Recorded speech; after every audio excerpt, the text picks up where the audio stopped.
So, no, I wouldn't say I have a passion for HR. Welcome back to Human Resources for the People. It's a human capital revolution. Let's fire someone in Slovenia. Now, Slovenia is a small country in southeastern Europe. It is the home of Melania Trump. It's a really beautiful country, one that has a very complex legal system. So let's talk about it. Let's talk about discontinuing employment in Slovenia. This is from Petra Smolnikar Law. It's written by these two people. You can see a link down below. There's a little bit more in the link, so definitely check it out because there's a little bit more information than what I'm covering here today. So I think you ought to check it out, learn it, and understand it. So in the Employment Rights Act, an employer can only terminate a worker's employment contract if there's a valid reason, and these are the 5 valid reasons. There's no need to perform a particular job under the terms of an employment contract because of issues, which, I mean, this is effectively a layoff, right? Redundancies. And the next one up is failure to achieve the expected work results. And we'll talk about that a little bit because I think it's interesting. You still have to pay severance even though they're not quite making it. And then there's a breach of a contractual obligation, as well as inability to perform work under the terms of the employment contract because of a disability. That's interesting. We'll touch on that. And then unsuccessful completion of probationary work. So let's cover real quick what's covered under federal law, American federal law, and what's not.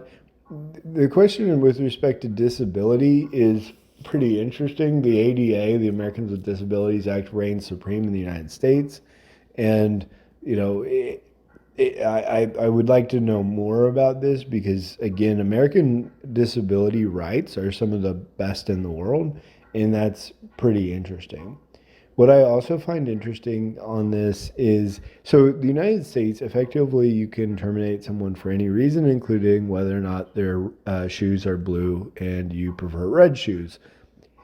The only illegal termination are terminations that are, discriminatory in some way or violate the National Labor Relations Act. So either from a minority perspective or from a labor union perspective, those are the only things that are illegal. These are all the things that you can't fire for someone for. So let's dig into it further. An unjustified reason for termination is possible. And when that happens, you can take it to a labor court within 30 days of being terminated or when they learn that they've violated their rights. In addition, an employer must notify the trade union of which the worker is a member of when that happens. And I don't know, I could be wrong, but the interesting thing of this is if so requested by an employee. American labor unions, while not nearly as many people are a part of them, are almost entirely always at the termination hearing of an employee. So it's really interesting that this is a potential requirement. You would absolutely have to notify the union if you were terminating someone in the United States. I don't think that there's much disruption on that, much confusion. That's a pretty much basic. But the union is simultaneously in much of Europe more involved and less involved in people's workplaces because they're so big. And so it's kind of interesting. A lot of it's governed by law. If you terminate someone during a probationary period, you only have to give them 7 days notice. But if it's outside the probationary period, you have to give them 15 days if they've been with the employer for 1 year. For 1 to 2 years, they have to give them a month.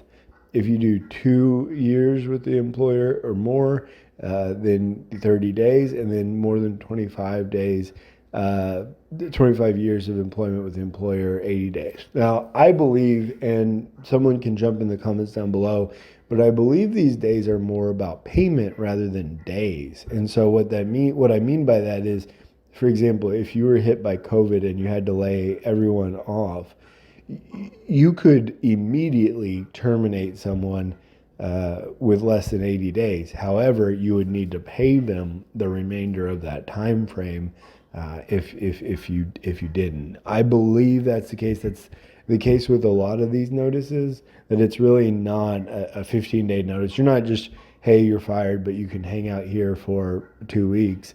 It's more like, hey, you're fired, and I'll pay you 2 weeks worth of pay. Um, and so I think this is the most interesting. It's from Article 108 of the Employment Rights Act, and it you get severance pay even if you're a dummy. And this is what always frustrates me. An employer who terminates an employment contract for business or incompetence reasons is obliged to give the worker a severance payment. The basis for the payment is an average monthly wage received in the 3 months prior to the termination. So, if the reason for termination of the employment contract is the unsuccessful completion of probationary work, the employee is entitled to severance pay on the same basis as lawful termination. So I think that's pretty interesting. It goes over redundancies and then actually spells out how someone should be laid off. And I want to know a little more about the translation here because it's pretty interesting. When you're laying people off, you're required to look at professional training or qualifications, nice. Work experience, nice, okay. Work performance, great. Years of service, don't like that. The next one up is where it gets pretty interesting, and I'm curious about. Please, someone from Slovenia, comment down below because I want to know more about this. The state of the health, social status, and whether the employee is a parent of 3 or more minor children or the sole breadwinner of a family with minor children. The last 3 are crazy. State of health, social. I wanted to know what social status means. Is social status just literally if you're rich or not? Maybe you're a pastor at church. Like what kind of social are we talking here? That's just interesting. It's incredible to me, and I just want to know more. Just comment down below, please. We don't Employers don't have to do alternative employment, but you can, of course, when you have this is for redundancies or layoffs. If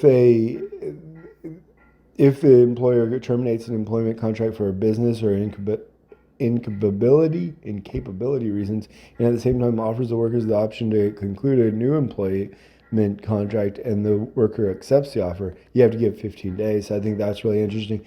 If you're interested in this stuff, please like, share, and subscribe. I do a lot of international and comparative HR. It's what I'm passionate about. It's interesting.